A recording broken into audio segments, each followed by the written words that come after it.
भगवान गणेश एक दंत की कथा। भगवान गणेश देवी पार्वती और भगवान शिव के पुत्र हैं।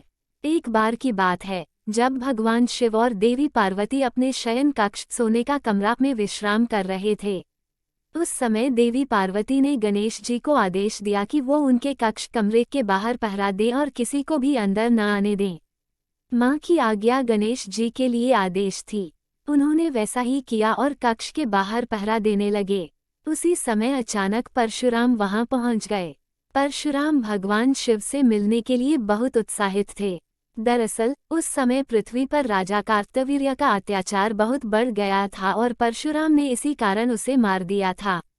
ये खबर भगवान शिव को देने के लिए ही वह कैलाश भगवान शिव का निवास स्थान पहुंचे थे।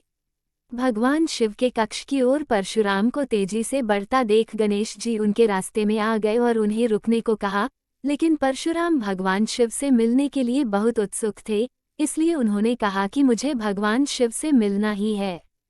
परशुराम की इस बात को सुनकर गणेश जी बोले, मैं आपको अंदर जाने नहीं दे सकता। माँ ने किसी को भी अंदर न आने का आदेश दिया है। गणेश जी की यह बात सुनकर परशुराम गुस्से से लाल हो गए। उन्होंने कहा, तुम मुझे भगवान शिव से मिलने से नहीं रोक सकते। तुम नहीं जानते मैं कौन हूँ। इस पर गणेश जी ने कहा, आप कोई भी हो, उससे मुझे कोई फर्क नहीं पड़ता, मेरे लिए माँ का आदेश सबसे जरूरी है।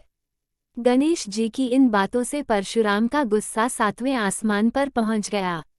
वह बोले, अगर तुम मुझे अंदर नहीं जाने दोगे तो मैं तुम्हें हटाकर जबरन अंदर जाऊंगा। इतना कहकर परशुराम आगे बढ़ते हैं, लेकिन गणेश जी परशुराम को अंदर जाने से रोकने के लिए धक्का दे देते हैं और परशुराम दूर जाकर गिरते हैं। खुद का अपमान होता देख परशुराम जी गणेश जी को सबक सिखाने के लिए कई अस्त्र शस्त्र का इस्तेमाल करते हैं, लेकिन उनका गणेश जी पर कोई असर नहीं होता। अंत में परशुराम जी शिवजी द्वारा दिया गया परशु गणेश जी को मरने के लिए प्रयोग करते हैं। वह परशु भगवान शिव का था, इसलिए गणेश जी उसे पहचान जाते हैं और उसका सम्मान करते हुए उसका वार अपने एक दांत पर ले लेते हैं। परशु की चोट के कारण गणेश जी का दांत टूटकर जमीन पर गिर जाता है और गणेश जी दर्द से कराहने लगते हैं। गणेश जी की दर्द भरी आवाज सुनकर माता पार्वती और पिता भगवान शिव अपने कक्ष से बाहर आ जाते हैं और गणेश जी की यह हालत देख परशुराम पर क्रोधित हो जाते हैं। भगवान शिव और पार्वती को गुस्से में देख परशुराम को अपनी भूल का एहसास होता है और वह अपने किए पर क्षमा मांगते हैं।